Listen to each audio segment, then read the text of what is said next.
Baca saja surat-surat Paulus. Perpecahan karena uang. Perpecahan karena apa? Banyak. Bukan hanya soal sete-sete di abad pertama, abad kedua.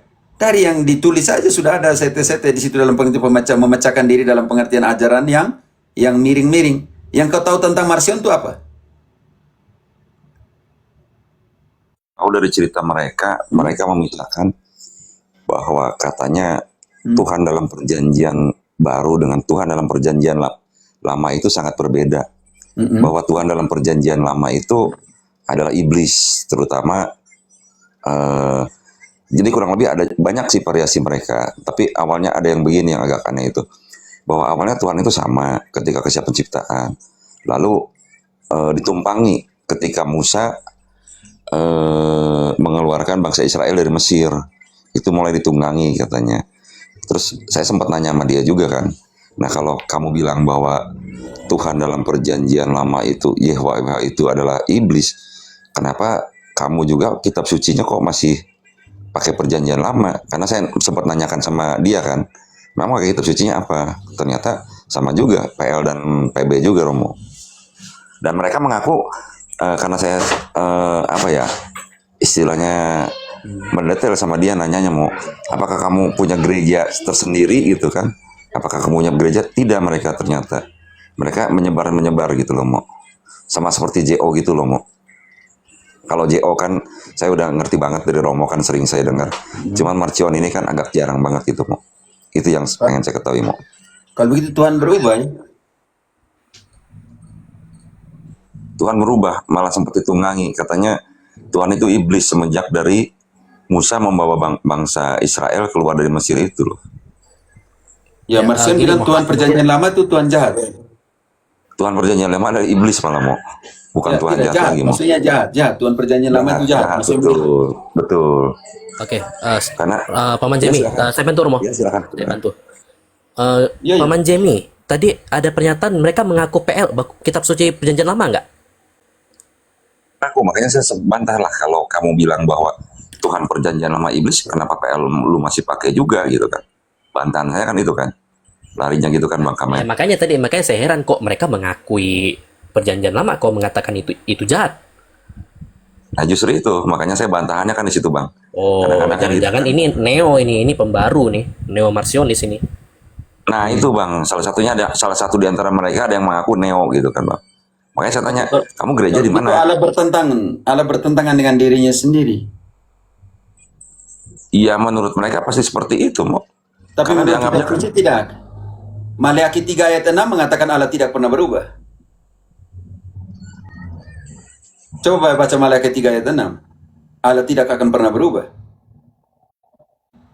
Maleakhi 3 ayat ke-6, bahwasanya aku Tuhan tidak berubah, dan kamu Bani Yakub tidak akan lenyap. Tuhan tidak akan berubah. Dia bilang sendiri. Baca kembali ayat itu untuk Marcion.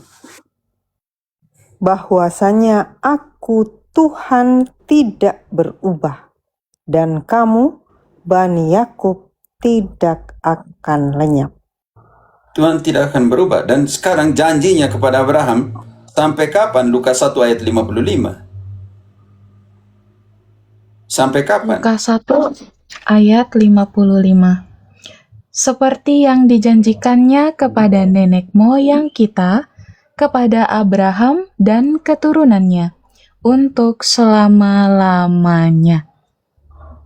Yakobus 1:17. Janji itu dari Abraham sampai segala keturunannya sampai selama-lamanya. Berarti Allah tetap setia dan tidak berubah. Yakobus 1 ayat 17, Allah tidak berubah. Setiap pemberian yang baik dan setiap anugerah yang sempurna datangnya dari atas, diturunkan dari Bapa segala terang, padanya tidak ada perubahan atau bayangan karena pertukaran. Allah tidak berubah. Pada zaman dahulu Ibrani 1 ayat 1 dia omong kepada nenek moyang kita melalui siapa? Dan pada Allah yang sama tidak berubah. Dan pada zaman sekarang dia berbicara kepada kita melalui siapa? Ibrani 1 ayat 1, setelah pada zaman dahulu Allah berulang kali dan dalam pelbagai cara berbicara kepada nenek moyang kita dengan perantaraan nabi-nabi. Kalau begitu, nabi yang diakui hanya sebelum Musa. Karena engkau bilang tadi, mulai dari Musa rusak semua Allah yang diwartakan. Allah jahat ketika mulai dari Musa, ketika mereka keluar dari Mesir. Ini jadi persoalan besar. Sekarang, pada zaman sekarang, dia berbicara kepada kita melalui siapa? Maka, pada zaman akhir ini, Ia telah berbicara kepada kita dengan perantaraan Anak-Nya yang telah Ia tetapkan sebagai yang berhak menerima segala yang ada. Oleh Dia, Allah telah menjadikan alam semesta. Lanjut. Ia adalah cahaya kemuliaan Allah dan gambar wujud Allah, dan menopang segala yang ada dengan firman-Nya yang penuh kekuasaan. Dan setelah Ia selesai mengadakan penyucian dosa, Ia duduk di sebelah kanan yang maha besar, di tempat yang tinggi, jauh lebih tinggi daripada malaikat-malaikat, sama seperti nama yang dikaruniakan kepadanya, jauh lebih indah daripada nama mereka. Oke, sudah. Berarti Allah berubah. Jadi persoalan besar di situ. Sedangkan kasih setia Allah tidak berubah. Janjinya kepada Abraham sampai segala keturunannya sampai selama-lamanya. Kasih setia Allah tidak berubah. Kekal abadi kasih setianya. Mazmur 136 ayat 1 harus dirubah di situ karena itu ditulis zaman Daud contohnya. Sudah jauh lagi dari zaman Musa. 136 ayat 1 omong bilang kekal abadi kasih setianya atau tidak. Bersyukurlah kepada Tuhan sebab Ia baik, bahwasannya untuk selama-lamanya kasih setianya. Jadi rusak semua di sini kalau itu kitab suci, buang saja kalau itu. Perjanjian lama dibuang. Lalu nanti kita tahu bagaimana pada zaman dahulu Allah berbicara kepada nenek moyang kita melalui para nabi. Kita mau bongkar di mana kalau begitu? Kalau tidak ada perjanjian lama.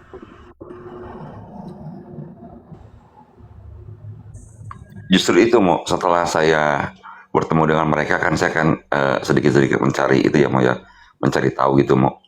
Memang kan kalau Marcion memang perjanjian lama harusnya kan tidak dimasukkan ya kalau Marcion yang asli itu yang murni itu ya mau ya. Kalau begitu bagaimana nanti 2 Timotius 3 ayat 15. Paulus bilang, baca perjanjian lama untuk apa? Kepada 2 Timotius. 3 ayat 15. Ingatlah juga bahwa dari kecil engkau sudah mengenal kitab suci yang dapat memberi hikmat kepadamu dan menuntun engkau kepada keselamatan oleh iman kepada Kristus Yesus. Jeremy, di situ Paulus bilang kepada Timotius, sejak kecil kau sudah kenal kitab suci. Jadi rujukan di situ adalah perjanjian lah. Di situ rujukannya yang dikenal oleh Timotius karena dia bapa orang Yunani, mamanya orang Yahudi, tinggal di Antioquia dan semuanya itu. Rujukan itu adalah kitab suci perjanjian lama mau. Dan tugas dari kitab suci perjanjian lama adalah memberikan hikmat kepadamu dan menuntun engkau kepada keselamatan oleh iman akan Kristus. Karena pada saat itu belum ada kanon kitab suci perjanjian baru. Jadi kitab suci yang dikenal pada saat itu apa? Jeremy. Kitab suci yang dikenal itu bentuknya pasti Septuaginta ya mau. Iya, karena dia berbahasa Yunani. Betul. Maksudnya maksud saya perjanjian lama atau perjanjian baru? Itu yang saya maksud. Perjanjian lama mau. Karena Kalau kan kita kenapa tahu. Paulus bilang sejak kecil? Atau ketika bahas tentang kitab suci, bantu dulu di Kisah 17 ayat 2, 3, 4. Orang Yahudi kenal kitab suci, apa kitab suci yang mereka kenal? Kisah 17 ayat 2. Seperti biasa Paulus masuk ke rumah. Tahan dulu, Rin, Romo Kala anak sekolah minggu. Iya, kau naik ke sini tuh ke saya tuh. Udah Engkau aku kan jambak. pendeta tuh. Jambak saja yang orang-orang begitu. Oke, banyak. Sekarang kita lihat di situ Paulus menggunakan apa? Perjanjian lama atau tidak di situ? Seperti biasa, Paulus masuk ke rumah ibadat itu. 3 hari Sabat berturut-turut ia membicarakan dengan mereka bagian-bagian dari kitab suci. Orang Yahudi kenal kitab suci apa, Jemi? Perjanjian baru di Kisah?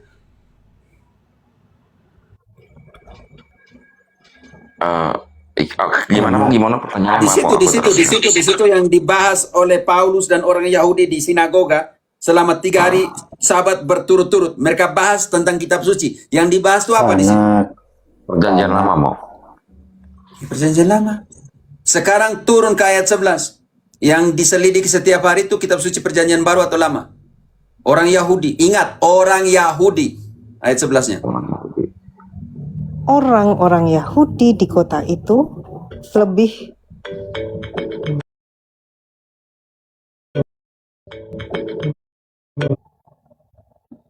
Friska kan? Kisah 17 tadi ya, Rum ya?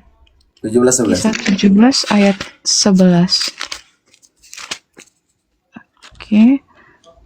Orang-orang Yahudi di kota itu lebih baik hatinya daripada orang-orang Yahudi di Tesalonika, karena mereka menerima firman itu dengan segala kerelaan hati, dan setiap hari mereka menyelidiki kitab suci untuk mengetahui apakah semuanya itu benar demikian. Jimmy, yang diselidik oleh Paulus dan orang Yahudi, kitab suci apa di situ? Oh, Tanakh.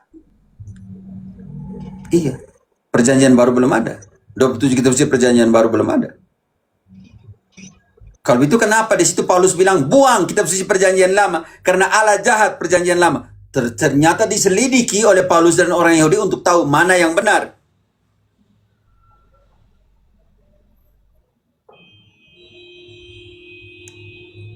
Tidak usah repot dengan Marsion lah, sudah dibidatkan itu, sudah anatemakan buat apa lagi? Kita omong di sini. Iya sih, Jangan terlalu cuman bergaul dengan orang-orang seperti seorang bidat yang 1-2 kali pakai TB1, Titus 1 ayat 9-11. Jangan terlalu bergaul dengan yang bidat-bidat ini, nanti kalian kita bingung lah kita yang kemana. Titus 1 ayat 9 yang 4.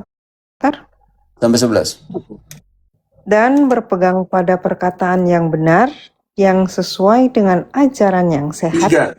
Ya, yang pertama. Di situ saya harapkan semua orang Katolik tolong di situ. Baca lagi di situ. Belajar Katolik, belajar.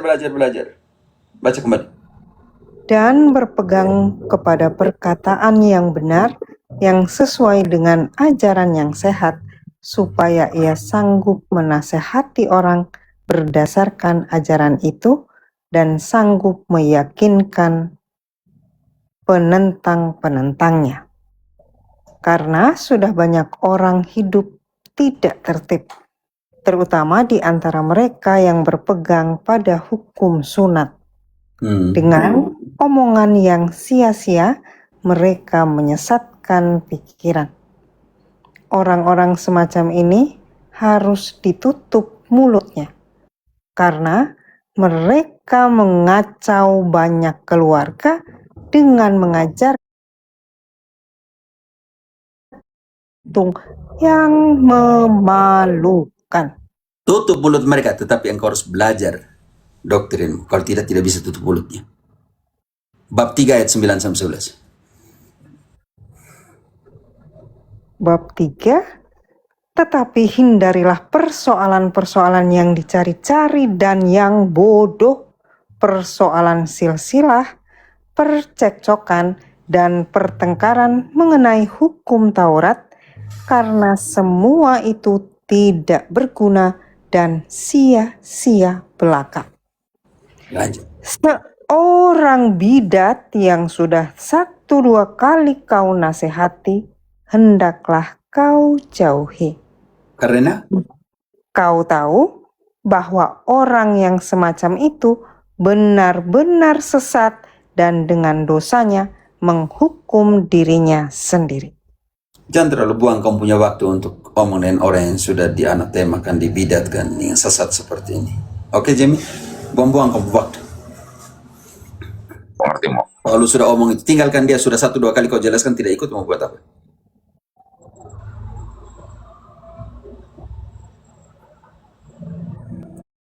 Karena kadang-kadang gini loh, mau. Mereka itu muncul di room yang bukan room mereka. Karena saya kan tidak pernah ya masuk ke room-room Protestan ya.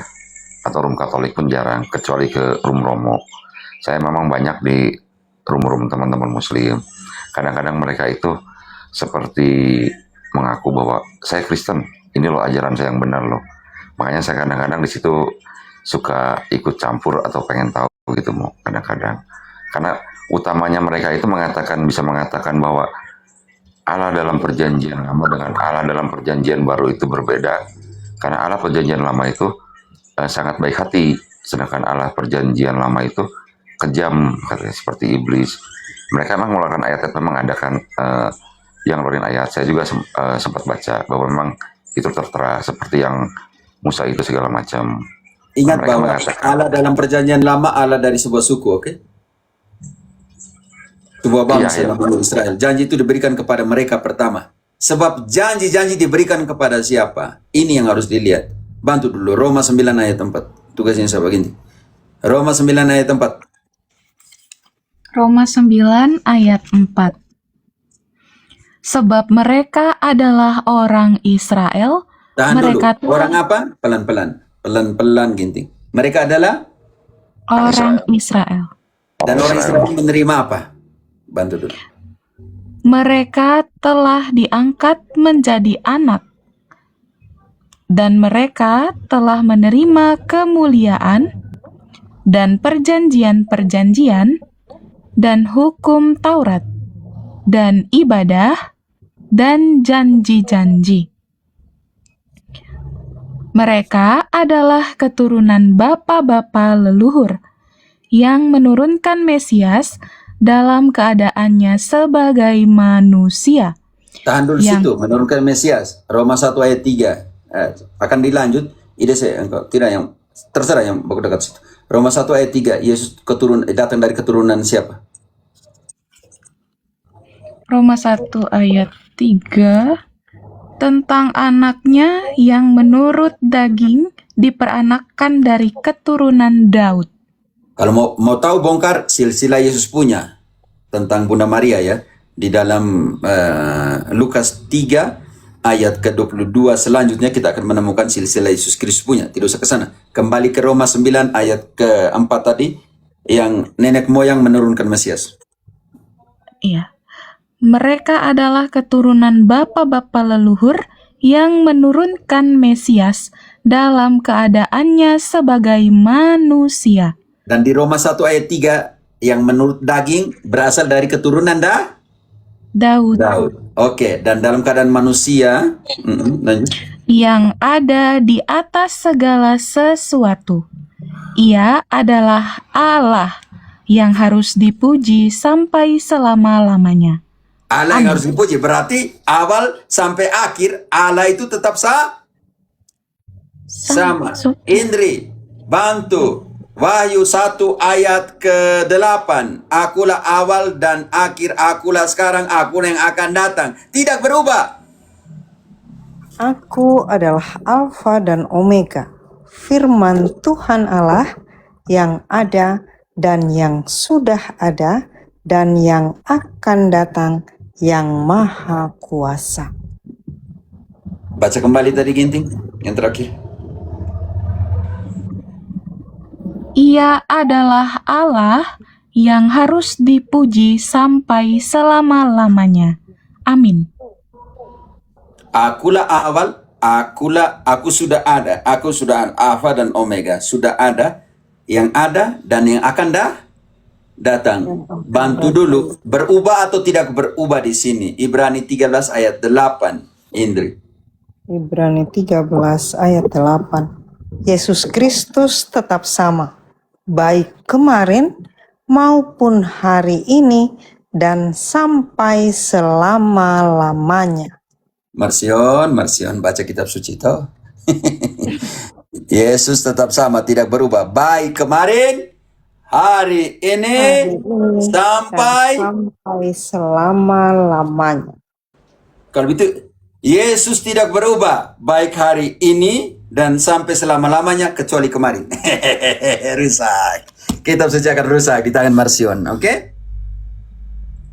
Iya, terima kasih ayat-ayatnya mau. Itu yang saya cari selama ini. Kalau saya pribadi kan mencari-cari ayat itu kan tidak seperti Romo yang memang sangat paham sekali seluk-beluknya. Kan untuk membantah mereka kan ada ayat-ayat tadi yang Romo berikan. Terima kasih. Yang terakhir tutup mulai dengan Ibrani 13 ayat 8. Yesus Kristus, baca kembali itu. Yesus Kristus tetap sama, baik kemarin maupun hari ini dan sampai selama-lamanya. Pertanyaan saya untuk Jamie, ketika Allah menciptakan alam semesta, dia melihat semua baik adanya? Baik adanya mau. Berarti Allah yang menciptakan ini jahat dong. Baca, Ya, tidak. baca sekarang kita baca Friska. Kejadian 1 ayat 26. Berarti rupa Allah yang kita diciptakan menurut rupa Allah, artinya Allah yang jahat itu menjadikan kita yang jahat ini. Berarti manusia semua jahat. Kejadian 1 ayat 26. Berfirmanlah Allah, baiklah kita menjadikan manusia menurut gambar dan rupa kita, supaya mereka berkuasa atas ikan-ikan di laut dan burung-burung di udara, dan atas ternak, dan atas seluruh bumi, dan atas segala binatang melata yang merayap di bumi. 27-nya. Maka Allah menciptakan manusia itu menurut gambarnya. Menurut gambar Allah diciptakannya dia, laki-laki dan perempuan diciptakannya mereka. Berarti kita ini adalah gambar serupa dengan Allah yang jahat, Jamie. Karena Allah menciptakan manusia menurut, Rupanya mau. berarti kita manusia ini jahat. Engkau tidak baik lagi, Jamie. Tidak mungkin mau. Karena sesuatu yang awalnya baik pasti ciptaannya baik. Mo. Sesuatu yang buruk menciptakan sesuatu yang buruk. Bukankah seperti itu mau?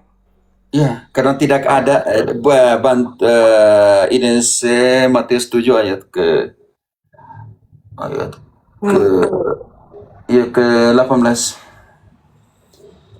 Tidak mungkin pohon yang baik itu menghasilkan buah yang tidak baik, ataupun pohon yang tidak baik itu menghasilkan buah yang baik. Jimmy, kalau Allah itu jahat, engkau juga jahat.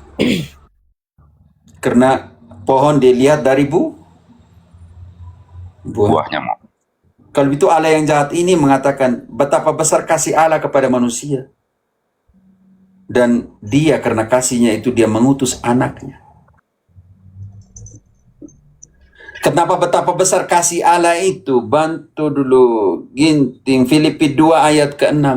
Yang walaupun serupa dalam rupa Allah, tidak menganggap bahwa kesetaraan dengan Allah sesuai sesuatu yang dipertahankan. Dia rela jadi hamba, dia rela jadi manusia supaya kita selamat.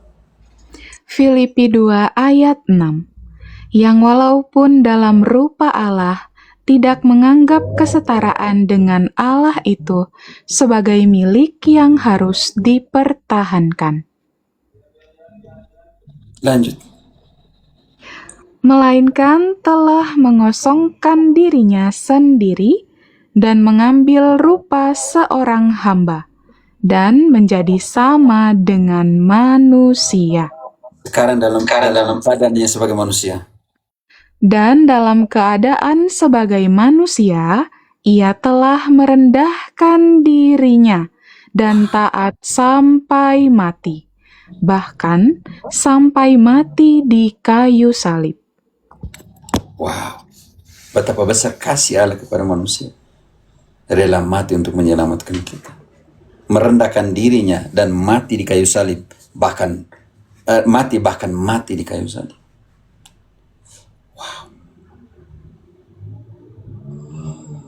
Satu-satunya agama yang kenal dia punya Tuhan Allah. Maaf ya, agama lain tidak kenal dia punya Allah. Karena apa? Karena tidak jadi manusia dan tidak pernah menampakkan dirinya. Kolose 2 ayat 9. Dalam jasmaninya berdiam siapa? Kolose 2 ayat 9. Sebab dalam dialah berdiam secara jasmaniah seluruh kepenuhan kealahan. Ayat ini yang dalam sebuah konsili dikatakan menjadi salah satu fundamentasi dari union hipostatika. Benar-benar Allah dan benar-benar manusia. Protestantisme menerima tradisi apostolik dalam pengajaran benar-benar Allah, benar-benar manusia dalam union hipostatika yang merupakan hasil dari sebuah konsili. Karena itu, Protestan tidak pernah bisa hidup tanpa Katolik. Dan Protestan tidak punya ajarannya sendiri. Ajaran yang diajarkan dalam Protestan adalah bagaimana protes kepada ajaran Katolik. Atau imitasi ajaran Katolik. Perkara selesai. Mulai dari hal yang kecil. Berapa kali kalian melihat pendeta dengan keleriman? Kolar? Berapa kali? Di desa berapa kali kalian pendeta pakai kolar di sini? Yang ini. Banyak, Pak. Mereka Kemarin ambil di dari sini mana? juga gitu. Nggak Mereka tahu. ambil dari mana? Beli di toko buku. Ya maksudnya mereka ambil dari tradisinya siapa? Katolik, Pater. Berapa kali kalian lihat pendeta dong pakai stola? Ambil dari mana?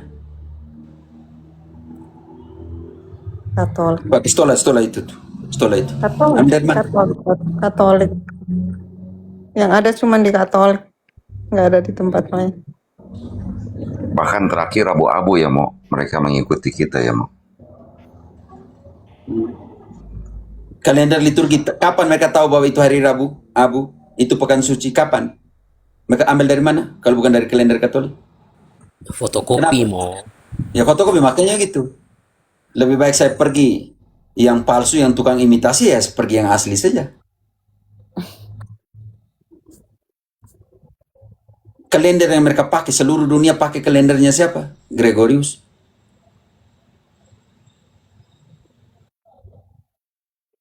Ya. Makanya saya mau tanya, sumbangsi Protestantisme di dalam dunia nyata ini apa? Perpecahan. Supaya kalian mau tahu. Mana ada pendeta Protestan di tempat-tempat. Sekarang di Palestina, bom di sana sini. Institusi kemanusiaan apa yang ada di sana? Nyata teman-teman saya ini, contoh nyata dari semuanya itu. Ketika terjadi gempa Aceh, Sumatera Utara, Sabang semuanya. Menjadi koordinator wilayah, lapangan, Banda Aceh dan Sabang dari Caritas Internasional dan Bibat Internasional SPD punya. Nyata di mana ada LSM Protestan di sini membantu? Tidak. Waktu itu saya tidak tahu, mungkin ada tapi tempat lain.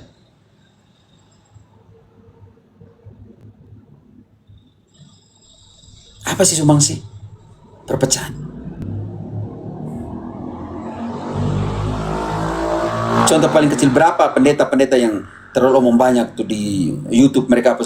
Berapa saya mau lihat mereka buat, mereka punya itu Zoom, mereka punya apa, mereka punya TikTok, buka untuk kemanusiaan, untuk anak yatim piatu, untuk janda, untuk apa? Saya mau lihat kapan.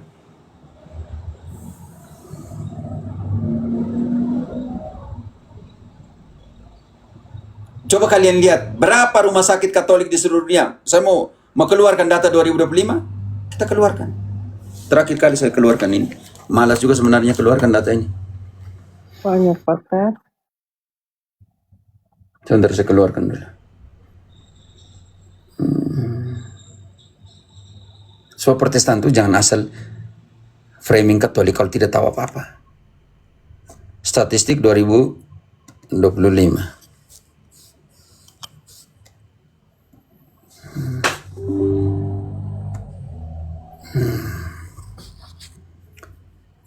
Sebentar saya ganti posisinya dulu. Ini yang terakhir ya teman-teman.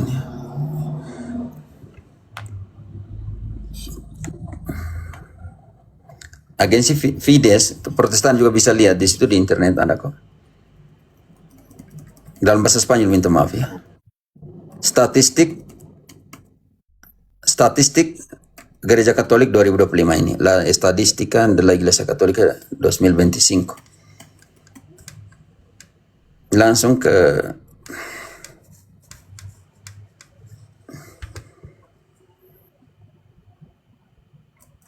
ini jumlah uskup, jumlah imam di seluruh dunia, sampai dengan jumlah katekis ya, teman-teman katekis, jumlah kalian sampai di Roma juga, sampai di data arsip apa ya, arsip ini apa ya? Arsip mau dokumen Arsip, maaf, arsip. Dokumen. Berapa katekis di seluruh dunia yang saya mau tunjukkan. Ini berapa diakon, katekis di mana? Ini frater, termasuk frater kami masuk di sini. Engkau diocesan kan di sini. Asia engkau ada 13.000. 13.000 lebih. Oke ya teman-teman, ini sekolah Katolik di seluruh dunia. Oke, institusi kemanusiaan. Ini yang terakhir ya teman-teman. Katolik punya rumah sakit, hospitales, rumah sakit 5.377. Asia rumah sakit Katolik ada 1.166. Oke teman-teman. Pengobatan gratis 13.895. Leproso, rumah lepra di seluruh dunia 504. Di Asia, yang paling banyak di Asia rumah lepra 257. Termasuk salah satunya di Ruteng itu adalah milik SSPS. Oke, di sini rumah untuk orang tua ya, apa namanya itu? Jompo. Di seluruh dunia ada 15.566. Yatim piatu 8.593. Institusi kemanusiaan di seluruh dunia 35.184. Oke teman-teman, sebentar, adalah saya mau masuk di katekis di seluruh dunia ya teman-teman. Penghormatan besar kepada para katekis ya, awam ya. Terima kasih untuk keberadaan kalian. Saya mau lihat di sini katekis di seluruh dunia. Ini misionaris, awam, dan katekista di seluruh dunia. Lihat, misionaris awam Asia punya 48.444. Penambahan 2.290. Katekis ini awam ya teman-teman. Ini coba lihat data ini. Misionaris laikos itu awam ya. Misionaris laikos itu awam ya teman-teman. Di sini katekis. Semoga bisa. Oke. Lihat ini misionaris awam dan katekis. Ini misionaris awam, ini katekis. Di Asia, kita konsentrasi di Asia. Misionaris awam 48.444. Di Asia penambahan 2.290. Penambahan misionaris awam di benua Amerika kami punya di sini. Dari 381.000 penambahan 29.652. Karena itu di benua Amerika, di Amerika sedikit. Contohnya di tahun ini, katekumen yang masuk Katolik di Baptis malam Paskah ada 40.000 di Amerika, di negara Amerika saja. Kita lihat di Asia, teman-teman katekis. Terima kasih para awam di paroki-paroki dan di sekolah-sekolah dimanapun. Jumlah katekis awam Katolik di seluruh Asia 372.533. Tahun penambahan 2024-2025 14.616 katekis. Total seluruh dunia misionaris awam 444. Mereka ini menikah tapi memutuskan atau tidak menikah, memutuskan diri untuk jadi misionaris awam. Penambahan 2023, 2024, 2025 31.320. Katekis di seluruh dunia, jumlah katekis awam kalian teman-teman, guru-guru guru agama yang kita di kampung bilang guru agama tapi katekis 2.866.966 total penambahan. Karena di Eropa ada pengurangan kematian tingkat tinggi dan semuanya, walaupun di Amerika ada penambahan 30.000, ditotalkan dan dikurangi berarti di seluruh dunia penambahan katekis awam adalah 17.384. Teman-teman, di sini kita juga bisa lihat jumlah uskup seluruh dunia ada berapa, jumlah diakon di seluruh dunia ada berapa. Contohnya di sini imam